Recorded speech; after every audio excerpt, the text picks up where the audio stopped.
کو کیا لگتا ہے کہ اگلے الیکشن میں پی ٹی آئی، ایک تو یہ کہ اس کو اسپیس دیں گے نہیں دیں گے وہ ایک الگ ڈیبیٹ ہے، لیکن اگر اسپیس ملتا ہے تو کیا P T I come back کر سکے گی کسی نہ کسی حد تک کہ اپوزیشن بینچز پر ہی بیٹھ جائے؟ کیونکہ لوگ تو کہتے ہیں کہ پارلیمنٹ میں شاید ہی پی ٹی آئی نظر آ سکے۔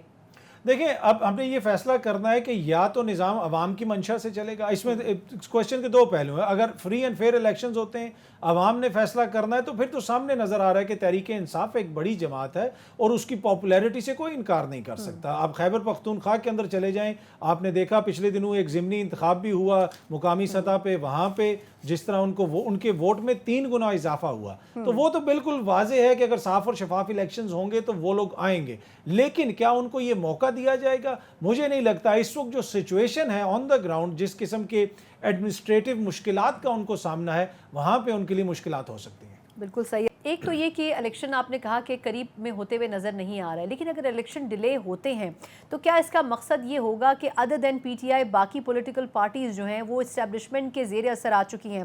کیونکہ سٹانس کیا ہوگا، اسٹیبلشمنٹ تو کافی عرصے سے نیوٹرل ہونے کی بات کر رہی ہے، تو جو ڈیلے کروایا جائے گا وہ پھر کس کی طرف سے کروایا جائے گا؟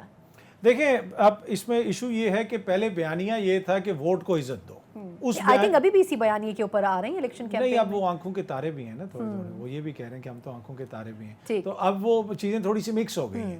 اب اصل ایشو یہ ہے کہ اب نے گزشتہ 16 ماہ کے دوران ہم نے جو دیکھا، دیکھیں سنا یہاں پہ کوئی جمہوری طور پہ یا جمہوری اعتبار سے چیزیں آئیڈیل نہیں تھی۔ پچھلے دور حکومت میں جو تحریک انصاف کا دور حکومت تھا، اس میں آپ کہہ سکتے ہیں کہ جمہوریت بیمار رہی، بہت سارے مسائل رہے، لیکن جو جمہوریت کو ٹھیک کرنے کے لیے بڑے بڑے جمہوری ڈاکٹر آئے تھے، انہوں نے تو اس کو کومے میں پہنچا دیا۔ اب پیچھے کوئی چیز رہ گئی ہے؟ اس 16 ماہ کے دوران جس قسم کی قانون سازیاں کی گئیں، جتنی تیزی سے قانون سازیاں کی گئی، اس کی کوئی نظیر نہیں ملتی۔ آپ یہ اسی کا فیصلہ دیکھ لیں، مشترکہ مفادات کونسل کا جو فیصلہ تھا حلقہ بندیوں کے حوالے سے، مردم شماری کے حوالے سے، رضا روبانی صاحب آئین اٹھا کے سینٹ میں بتاتے رہے کہ 2 نگراں وزیر اعلیٰ کیسے یہ فیصلہ کر سکتے ہیں، لیکن وہ فیصلہ کر کے گئے۔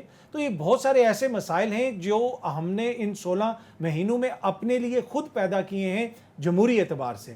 اب اس کے دور رس کیا نتائج نکلیں گے؟ مجھے لگتا ہے کہ یہ سارا معاملہ ٹھیک ہوتے ہوتے کافی عرصہ لگے گا۔ جو سب سے بڑا چیلنج تھا نگراں حکومت کو چوز کرنے کے حوالے سے، جو شخصیت چنی گئی، پورے ویکنڈ پہ اس پر ڈیبیٹ ہوتی رہی کہ آیا یہ شخصیت حکومت اور اتحادی جماعتوں نے چنی ہے یا یہ کہیں سے چوز کرنے کے بعد سامنے آئی ہے؟ اس پر آپ کا کیا ٹیک ہے؟ تھینک یو سنا۔ مجھے لگتا ہے کہ یہ جو شخصیت ہمارے سامنے آئی، یہ راجہ ریاض صاحب کے کینڈیڈیٹ تھے، اور راجہ ریاض صاحب اکثر موقعوں پہ انہوں نے یہ فرمایا تھا کہ میں جو کینڈیڈیٹ دوں گا وہی کینڈیڈیٹ سامنے آئے گا۔ کیا یہ وہ کینڈیڈیٹ ہیں جن کو بڑے میاں صاحب نے چنا یا زرداری صاحب نے چنا یا دیگر اتحادی جماعتوں نے یہ نام فارورڈ کیا؟ میرا نہیں خیال۔ اگر اس حوالے سے آپ دیکھیں جو نواز شریف صاحب کے اپنے اتحادی ہیں، اب ان سے بھی آپ کو مختلف قسم کے بیانات سننے کو مل رہے ہیں۔ اختر مینگل صاحب نے تو ایک پورا خط لکھ دیا۔ ایمل ولی خان جو اے این پی کے ایک اہم رہنما ہیں، انہوں نے کہا کہ جو موجودہ نگراں وزیر اعظم ہیں یہ ایک مہرے سے زیادہ کچھ نہیں، اس کے علاوہ کچھ اور باتیں بھی انہوں نے کہیں۔ تو مجھے یہی لگتا ہے کہ یہ جو نام ہے انوار اللہ کاکڑ صاحب کا، آلدو کہ ان کی جو اپنی شخصیت ہے غیر متنازع، بڑے ڈیسنٹ اور بڑے سلجھے ہوئے انسان ہیں، لیکن یہ جو نام ہے یہ راجہ ریاض صاحب کا نام ہے۔